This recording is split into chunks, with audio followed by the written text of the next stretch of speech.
Hi guys, I'm Matt, and today I'm going to be cooking up some amazing Wagyu New York strip steaks. So I'm going to start by seasoning these guys. Now they're pretty thick steaks, so you don't want to skimp on the seasoning. I'm going to start with a little bit of this volcanic black sea salt. It's amazing salt. I've been waiting to use it for a special occasion, and I thought what better than these beautiful steaks. So I'm just going to rub this on, but I'm not going to use too much because the next seasoning I'm going to use is a little bit of garlic salt. Now, I'm going to be sous videing these steaks, meaning they're not going to have very much of a smoky flavor. So this garlic salt is also going to provide a little bit of that smokiness that you like on your steak. Now, I probably should have said this before, but make sure you season both sides. And if you have an especially thick cut, like if you're doing a roast, like a prime rib or something, even seasoning the edges is probably going to be best to really get that flavor in there. Now, next thing, a little bit of ground black pepper. As I say, fresh ground pepper is vastly superior to shake pepper. Adds a whole lot more flavor, more pungency, and you know, pepper's a spice. Things like salt and acids enhance flavor, but pepper is another flavor that you're adding to your dish. So you really want to make sure you have a nice, flavorful pepper. And the best way to do that is to just grind it fresh. Once again, both sides. Now, next thing, these steaks are super rich, so I like to add a little bit of dried rosemary and thyme. They're gonna add a freshness and an herbaceousness that really cuts through that richness of the highly marbled steaks. Now this you can go a little lighter on, depends on what you want, how thick the steak is, all of that stuff. But it doesn't make the biggest difference in the world. Once all these flavors meld together, it's gonna be beautiful no matter what.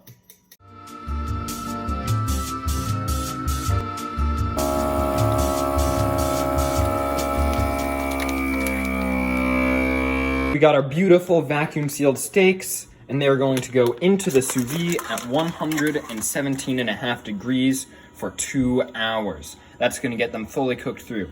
If they start to float a little bit, what I like to do, I'll just get something like a spoon or a couple spoons, piece of cutlery, and use it to weigh those down to make sure that they are getting fully cooked and are fully submerged. So, next thing I'm going to do is make a compound butter. This can be used for basting, for finishing. If you don't use it for your steak, you can put it on bread, toast, use it to cook your eggs. You can pretty much use this for anything, and it is awesome. So first thing I'm gonna do is I'm gonna take about 3/4 of a stick, or a full stick, it doesn't really matter, of unsalted butter at room temperature, that's important. And cut it up into little blocks. You don't have to be precise with this, it just helps with the mixing process a little later. And put that in to a little bowl. So to this butter, I'm gonna add 3 freshly chopped cloves of garlic. So before I chop up this garlic, I'm gonna crush it. And what that does is it allisinizes the garlic. Now allicin is the chemical in garlic that gives it that almost spicy, really pungent taste that we all love about garlic. So by crushing it like this, just with the flat of my knife, it starts that chemical reaction. It's gonna make your garlic much sharper, much more flavorful. And now you can just mince that up like you normally would.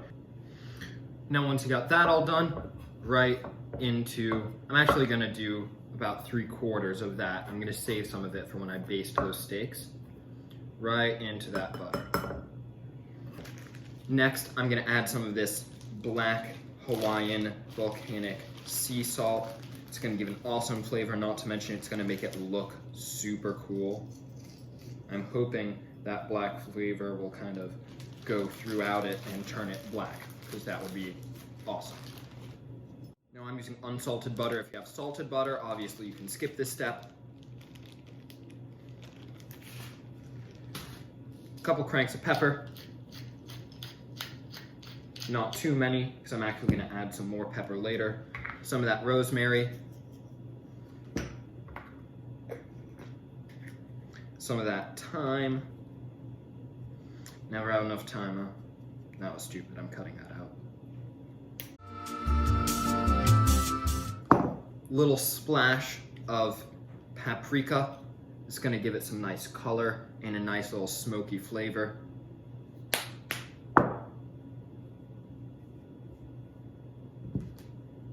and then a splash of black truffle oil, if you have it. I am lucky enough to have some. But this gives it a really great richness and fragrance also.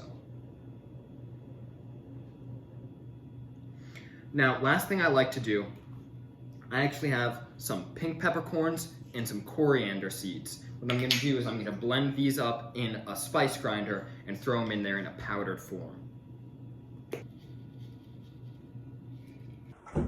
So now that I've got it all mixed up, what I'm gonna do is move it to the side for a sec and lay out a big sheet of cling wrap or plastic wrap, saran wrap, whatever you wanna call it. What I'm gonna do is I'm gonna take the butter and use my silicone spatula and just lay it out on the saran wrap in a big old dollop. You really want it in one place here. And yes, I know it looks very gross. I was not anticipating that, but it's gonna taste amazing and you're not gonna be able to see it when it melts or is spread on whatever you wanna spread it on. All right, wonderful. So, break off that cling wrap. What you're gonna do is you're gonna fold it over on itself and kind of try to get that butter totally sealed in there. And you're gonna take the edges and you're gonna spin it. You get that really, really tight. You really just want it in one little ball. Like this. That's what you want. And I'm going to now put that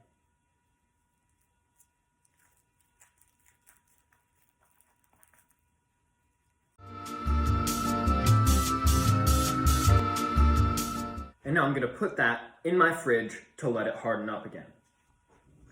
Okay, so now we're gonna work on these Brussels sprouts. What I like to do, chop off the ends of them and just cut them in half. Creates nice small pieces, but they have a real bite to them. Okay, so now that I got my Brussels sprouts all chopped up, I'm gonna take one onion and dice it. You want it in relatively small pieces. Okay, so once you have your onion chopped up, I like to put a little pancetta in when I do this. It kind of gives some nice meaty flavor, some saltiness, some richness to the Brussels sprouts. You can use bacon, you can use pancetta. I'm actually using some homemade duck pancetta. Some of you might remember when I made duck prosciutto a while ago. It's just diced up duck prosciutto. It's cured, it's very fatty. I'm gonna show you guys how to make that later. But for now, if you don't have this, you can use bacon, you can use pancetta, whatever. So what I'm gonna do is I'm gonna take my cast iron and put it on medium-high heat and put just a little drizzle of olive oil in there to get it started. Okay, so now that your pan's nice and hot, you can go ahead and put that pancetta or whatever you're using right into the pan. You're gonna get a little sizzle. That's what you wanna hear, because all that fat is gonna render down and create some really nice juices for those Brussels sprouts. And you can see all that oily goodness coming out of this. That's all flavor that's gonna go into those Brussels sprouts. Okay, so now these onions are gonna go in. And don't worry, these onions are gonna shrink down a lot when they get cooked. So the pan isn't gonna get overcrowded. Make sure you keep everything moving. Okay, now the Brussels sprouts are gonna go in.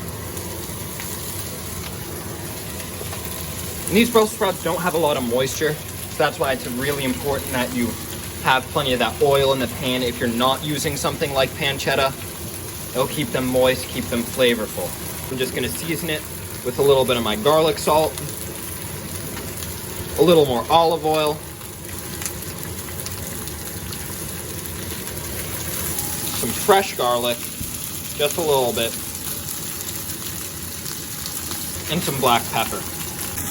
So these are looking about ready. You can taste them as you go, but in general, once you start to get a little color, they're done. So I'm just gonna transfer these into a serving dish now. Okay, so it's been 2 hours. I'm gonna take out my steaks. Oh, these look awesome. So, The key is, gotta put a nice sear on them. And to do that, you gotta pat it dry first. So I have these paper towels over here, and I'm gonna cut these open and get all the moisture out of them. In the meantime, while those get dry, what I'm gonna do is I'm gonna take this cast iron, put it on incredibly high heat, as high as your burner can go, and get some olive oil in there. All right, I'm gonna do one steak at a time, so you don't need a ton of oil for the first one. So the steaks are patted dry here, and I've also taken my compound butter out of the refrigerator, and it's all hardened up. It feels like butter straight out of the fridge. I'm gonna cut this plastic wrap off and get it ready. So now that we've got our pan about as hot as it's gonna get, I'm gonna put on my vent, get my pair of grill tongs over here, take one of the steaks right off of here. Take one of these steaks, get under that bad boy, and right into the pan. That's the sound you want to hear. Move it around a bit, get some oil under it, and you're going to want to get that sear on there, so you want to get it as hot as you can.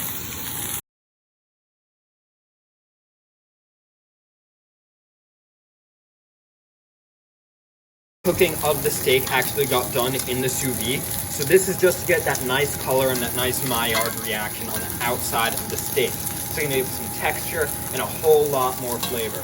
You can already see that starting to happen here. If you look under the steak, got some caramelization on the outside there. But you want this to be in the pan for as little time as possible. Now this is what you want your steak to look like once you're done searing one side of it. Okay, so when your steak looks about seared and ready, what you want to do is you're going to want to turn the heat way down. And this is where the butter comes in. You're going to take a decent hunk of this butter, cut it off, and it's going to go right in that pan. And you're going to see it melt and start to brown and sizzle really quickly. What you're going to do is you're going to take a spoon, take this pan, and tilt it up like so. And you're going to get all these juices and all this nice butter down here.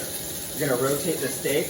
Once all that's melted and down there, you're going to take a spoon, you're going to spoon it over the steak. It's a pro move. And all that flavor is going onto the steak, and the boiling butter is going to help sear it more too. And you're getting those nice little caramelized brown butter flavors, those nice garlic flavors. Everything that went into that compound butter is now going to be on the steak. And it's going to add a nice bit of richness, a nice bit of flavor. And you can flip the steak and do it on the other side if you want. Oh yeah, that looks nice. Just gotta tilt and spoon. Tilt and spoon. Burn myself a little, but it's fine. All right, let's see how we did. Oh, look at that. That is a perfect medium rare. And it's gonna continue to cook a tiny bit, even though it's off the pan just from the residual heat. But I would say we nailed it on that one. All right, guys, we got our steak.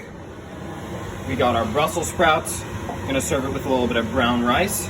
This is going to be one epic meal. Bon appetit.